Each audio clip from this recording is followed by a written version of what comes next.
This chapter directly continues from the previous chapter. Please ensure you follow the web series chronologically.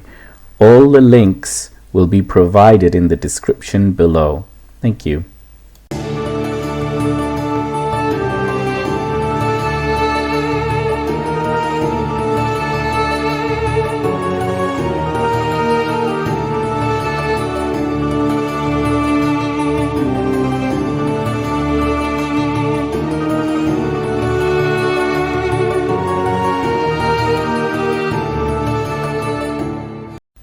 The House of Kuru, Part 1, Chapter 8, Amba, Ambika and Ambalika.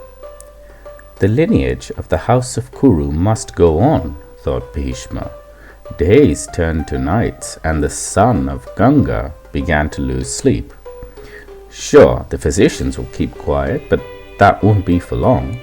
Vichitravirya's condition will worsen, and soon there'll be no king left in the kingdom of the great house of Kuru. Fear enveloped him. He could not ascend the throne due to his word and his oath. To a member of such nobility, his word is at par with a god. However, a land without a king would soon succumb to anarchy. Just as he was mulling over his fears while offering water in the ritualistic worship of the sun early in the morning, a message arrived to him from the royal messenger. He took it, and it read, "Hear ye, hear ye. The mighty king of Kashi is organizing a large swayamvara to wed his 3 daughters, the graceful, elegant Amba, Ambika and Ambalika. All the kings in the land are invited to attend the swayamvara, and the 3 princes will each choose a husband for their betrothal." Perfect, thought the son of Ganga. He commanded the royal scribe to meet him at once. "Your Majesty, I am the best scribe in all the land of Hastinapura. Your will is my command. Speak, and I shall serve," said the scribe. "Address the king of Kashi with a few words. Tell him that the emperor of Hastinapura has decided to marry his daughter," said Bhishma. But, Your Majesty, it is a swayamvara. Custom and tradition dictates that the woman choose the groom and not the other way around," chimed the scribe. "Do you think that I do not know tradition?" inquired Bhishma, with a hint of malice.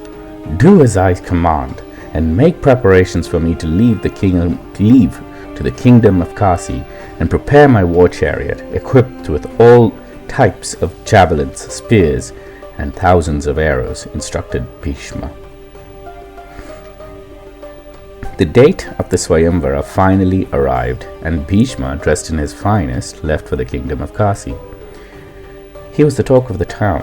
Why is the king's guard, the man who has taken an oath of celibacy, the man who has thrown all filial affection to the wind, preparing to attend a swayamvara? Thought the peasants of the town. Even Vichitravirya was curious, although the condition of the prince was beginning to deteriorate. Vichitra would spend hours locked in his chamber. The maidens who cleaned his sheets complained of blood. Bhishma was careful to quieten their concerns by whatever means necessary. Bhishma arrived at the kingdom of Kasi. He was looking elegant and majestic. The royal palace in the kingdom of Kashi was spectacularly adorned.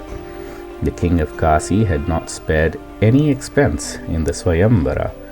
Halls were bedecked with exotic jewels such as diamonds, rubies, and emeralds. The pillars in each room were gold-plated with small sapphire stones decked all over each pillar. The floors were polished with the finest marble, and the king himself shone like Brahma, the creator god seated amongst the celestials in the 7th heaven. There were dedicated thrones for each king from each part of the land of Bharata. Each throne was exquisitely decorated with pearls and gemstones embedded on each throne, while the best cushions in the lands were utilized for the seat. Each throne had the suitor's name engraved on the throne, and engravings were stuffed with beautiful glowing rubies.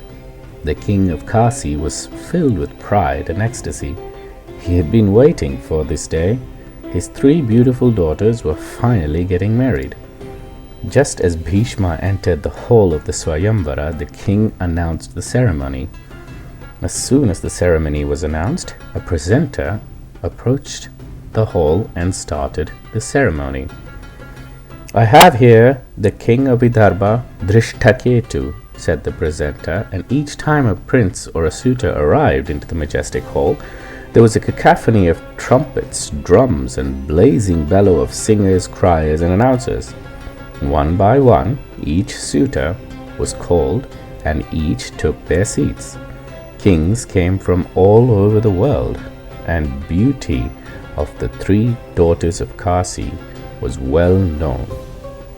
As soon as Bhishma's name was called, the cacophony, the trumpets, the drums all came to a standstill. Bhishma did not care. He marched up to the throne room. Everyone was confused. The whole realm was aware of Bhishma's oath of celibacy. Was he an oath breaker? Was he abandoning his duty as king's guard? He must have killed Chitrangada and blamed it on a Gandharva, murmured one suitor. "Now he has his eye on the throne," said the suitor next to him. The masses were all thinking different thoughts of slanderous ideas. Bhishma merely marched to his throne and muttered some mantras or spells and trickled some water on the throne before sitting on it.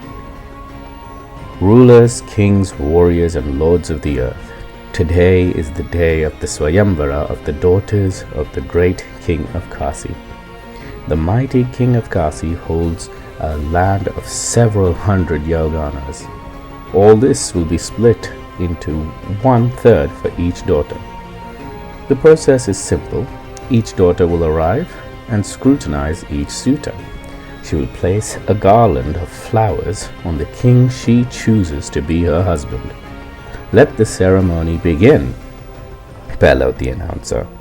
No sooner did he finish his words, the 3 women of dazzling beauty, decked with gold and jewels, arrived from the women chambers. Each of them had a majestic gait to them, and everyone could tell they were brought up in perfect nobility. The 3 women, with a modicum of modesty, approached the first king and quietly passed him. The hall burst into laughter, and the king hung his head low. Amba, Ambika, and Ambalika moved slowly, inspecting each prince and turning them down, and with each rejection the hall roared with laughter. Finally, Amba approached the king of Saubala, who went by the name of Salva. Amba and Salva were secretly in love with each other, and Amba had promised to throw the garland on him when she saw him. She saw Salva and smiled.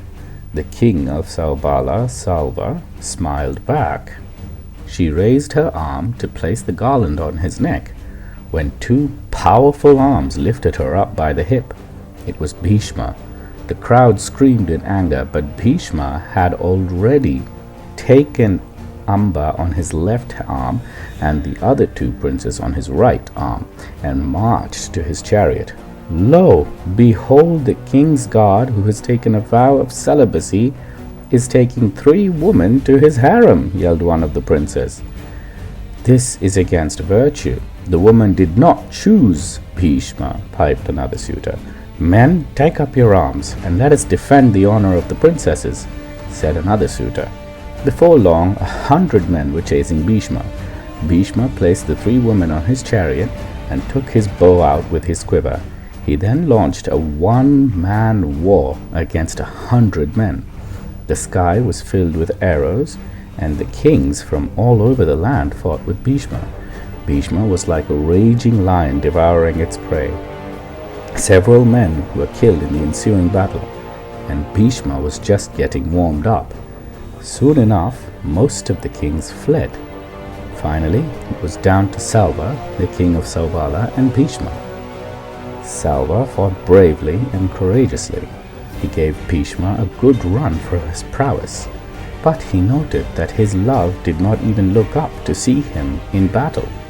This caused him dejection, and in a moment of weakness an arrow injured his knee, and shoulder and fell from his chariot in a swoon. It was at that time Amba got terrified of her lover's fate, but it was too late. Bhishma commanded the charioteer to race away. A few miles later, Amba was caterwauling with lamentations. Finally, Bhishma commanded the charioteer to stop the chariot. "What is wrong, daughter of Kashi? Are you in pain? How may I soothe your misery?" asked the son of Ganga. "What do you know of misery?" she snapped. "You have no knowledge of love or affection. I am wounded deeply by the arrow of love. I have given my heart to the king of Saubala, King Salva, and I do not know if he is alive or dead. I will never love you or anyone else. I am his and his alone," screeched the princess. "Oh dear, I had no idea you had already given your heart," said the naive Bhishma. "Fear not, princess. King Salva is not deceased. I will know if my opponent dies fighting me. I can assure you he is only injured, but not gravely, and as your heart belongs to him, I will ensure you reach him," said the mighty armed Bhishma. He ordered a few soldiers to escort Amba to the kingdom of Saubala. The caravan split into 2 equal portions of men, one of Amba and her route to the kingdom of Saubala, while the other made its way to Hastinapura. I hope you liked today's episode of The House of Kuru. If you have not already, please subscribe to this channel and like this video so that you will be notified every time a new video is uploaded. Thank you.